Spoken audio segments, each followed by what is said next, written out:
Hello friends, मैं आस्था और ये हैं प्यारे प्यारे फूल गेंदे के। गेंदा एक ऐसा इजी टू ग्रो प्लांट है जो ठंड के मौसम में सभी के घरों में आसानी से मिल जाता है। गेंदा बहुत सारे कलर्स और वैरायटीज़ में आता है, जिसमें हाइब्रिड वैरायटीज़ भी होती हैं, देसी वैरायटीज़ भी होती हैं, बड़े साइज़ की, छोटे साइज़ की, जाफरी जिसको देसी गेंदा कहते हैं, ये जैसे जाफरी का प्लांट है। तो इस तरीके से बहुत कलर्स और वैरायटीज़ में गेंदा आता है।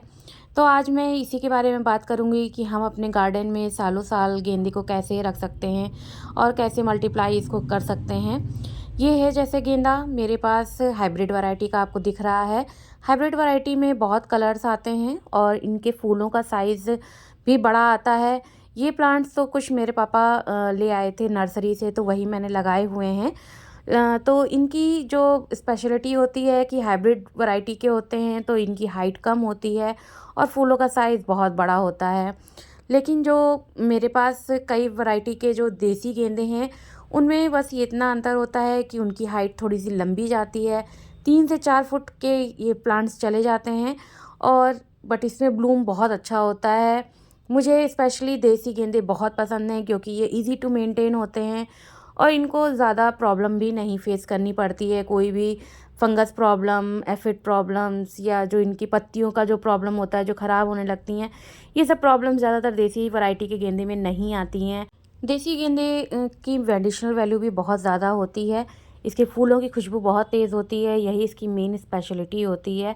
तो मैं इनके फूलों का अक्सर ऑयल भी बना लेती हूँ और इसका बायोएंजाइम भी देसी गेंदे का ही बनता है, क्योंकि इसी की ही मेडिसिनल वैल्यू हर तरीके से अच्छी होती है। इनमें एंटीबैक्टीरियल प्रॉपर्टीज़ पाई जाती हैं, इसीलिए देसी गेंदे बेस्ट होते हैं हर तरह से।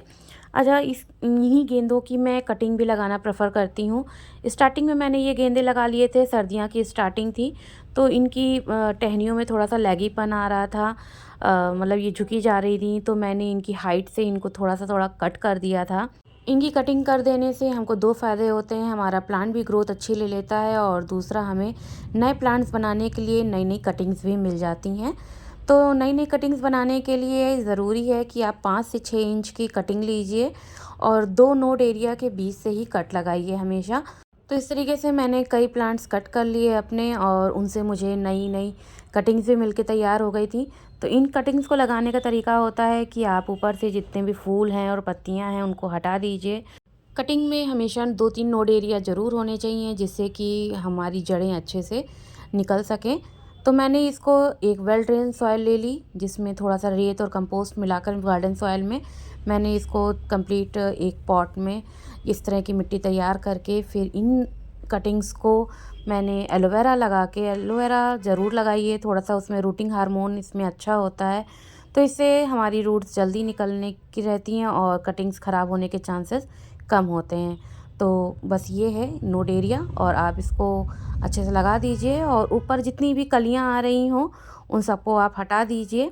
थोड़ी-थोड़ी पत्तियाँ भी आप हटा दीजिए, जिससे कि जो प्लांट है वो नीचे रूट्स को डेवलप करने में अपना एनर्जी लगाए, ना कि ऊपर ग्रोथ लेने में।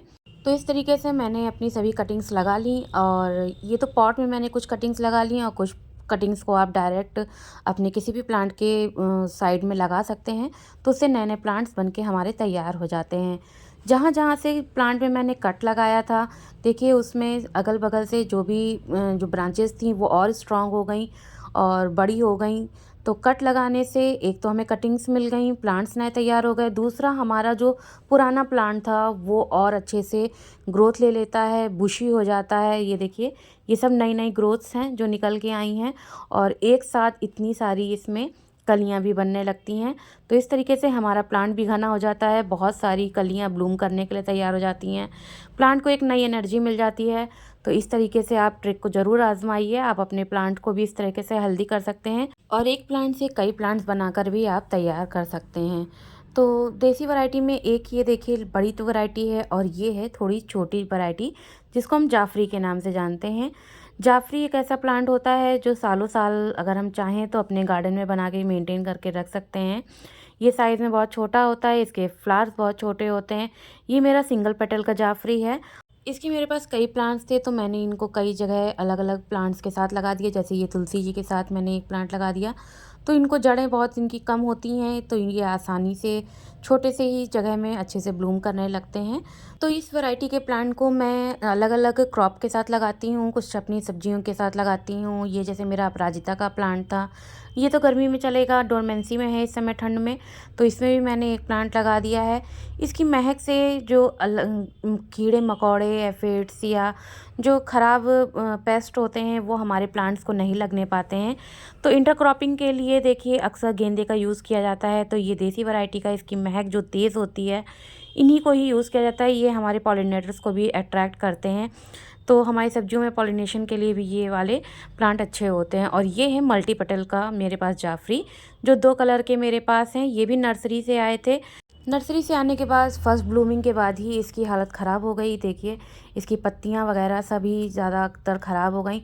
ऐसा नहीं है कि इसकी केयर कुछ अलग होती है और अन्य प्लांट्स की अलग होती है, बट जो हम बीज से लगाते हैं प्लांट, उनकी बात अलग होती है। और जो ये नर्सरी से आते हैं, क्योंकि इनकी मिट्टी केमिकल्स में बनाई जाती है, बहुत सारे केमिकल इसमें डाले जाते हैं, नर्सरी वाले डाल देते हैं।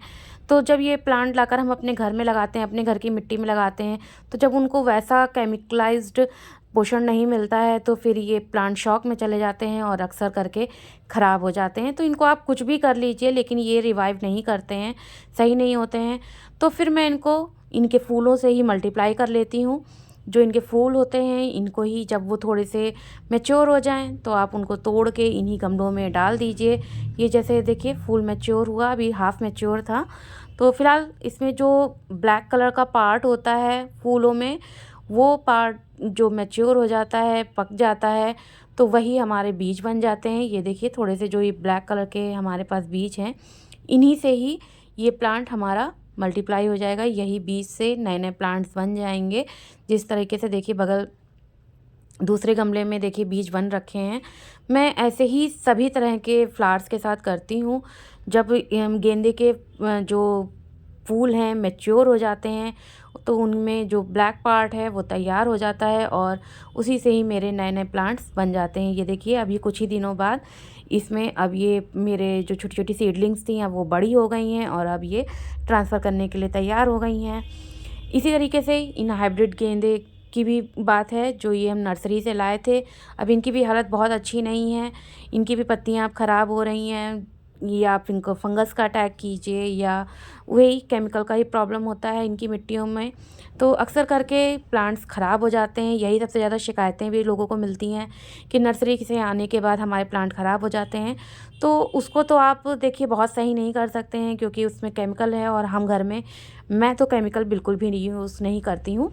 तो इसलिए मैं इनको जब इनके फ्लावर से मल्टीप्लाई करती हूँ, तब ये जो प्लांट बन के तैयार होते हैं, वो मेरे प्लांट्स कम से कम 6 से 7 महीने तक मेरे गार्डन में यूं ही बने रहते हैं। तो इन फूलों के साथ भी मैंने यही किया था। इनके साथ भी मैंने वही फूल तोड़ के डाल दिए थे, तो उससे मुझे नए नए सीडलिंग्स बन के तैयार हो गए थे। और अब ये सीडलिंग्स जो बड़ी हो गई हैं, इन्हीं सीडलिंग्स को मैं अब ट्रांसफ़र करूँगी। तो आपकी मिट्टी देखिए, मिट्टी तो मेरी बहुत ही अच्छी वेल ड्रेन है। देखिए हल्का सा पुश करने पर ही सभी जो सीडलिंग्स हैं वो जड़ के साथ बाहर आ गई हैं, बिना किसी एफ़र्ट के। तो अब इन्हीं सीडलिंग्स से मैं नए नए प्लांट्स बनाऊंगी। हमारे गार्डन के लिए कई प्लांट्स बन के अब इन्हीं सीडलिंग्स से तैयार हो जाएंगे। देखिए एक फूल से मैंने कितने सारे प्लांट्स बना के तैयार किए हैं, इसीलिए इसको ग्रो करना बहुत ही इजी होता है। तो जब ये प्लांट्स हमारी मिट्टी में हमारे सीड से ग्रो होते हैं, तो ये बहुत ही ज़्यादा स्ट्रॉन्ग होते हैं। तो जब मैं इनको अब प्लेस करूँगी नए पॉट में, तो ये बहुत ही अच्छे से चलेंगे और बहुत दिनों तक हमारे गार्डन में ये इस तरीके से बने रहेंगे। इस पॉट ये तो मैंने सब सीडलिंग्स जो भी निकाल ली, बट 1-2 सीडलिंग्स मैंने इसी पॉट में ही छोड़ दी, जिससे कि जो पुराना प्लांट है वो जब ख़राब हो जाएगा या नहीं चलेगा, तो ये 2 प्लांट हमारे अब चलेंगे, इस पॉट में आराम से बढ़ेंगे और अच्छे से फ्लावरिंग करेंगे और कई दिनों तक सर्वाइव करेंगे। तो इस आप ऐसे ही वेल ड्रेन सॉइल बनाइए और एक प्लांटर में आप आराम से 2 प्लांट लगा के इसको छोड़ दीजिए, तो 2 प्लांट आराम से आपके एक पॉट में अच्छे से चलेंगे। आई होप आपको मेरी ये ट्रिक अच्छी लगी होगी, जिस तरीके से गेंदे को लगाना और इसको बढ़ाना मैंने आपको दिखाया कि कटिंग से भी मैंने गेंदे को लगाया और सीड से भी मैंने गेंदे को लगाया। इसी तरीके से आप गेंदे को अच्छे से लगा सकते हैं, उगा सकते हैं और कई दिनों तक इस तरीके से हमारा गेंदा सर्दियों के एंड तक चलता रहता है, 5-6 महीने तक। और जो देसी वैरायटी का जाफरी होता है, ये अगर आप इसको बचा के ले जाइए तेज़ गर्मियों में, तो ये पूरे के पूरे साल हमारे गार्डन में बना रहता है। आई होप आपको मेरी ये वीडियो अच्छी लगी होगी, इन्फॉर्मेशन पसंद आई होगी, और अगर अच्छी लगी हो तो प्लीज़ वीडियो को लाइक कीजिएगा और मेरे चैनल को सब्सक्राइब कीजिएगा। Thank you so much.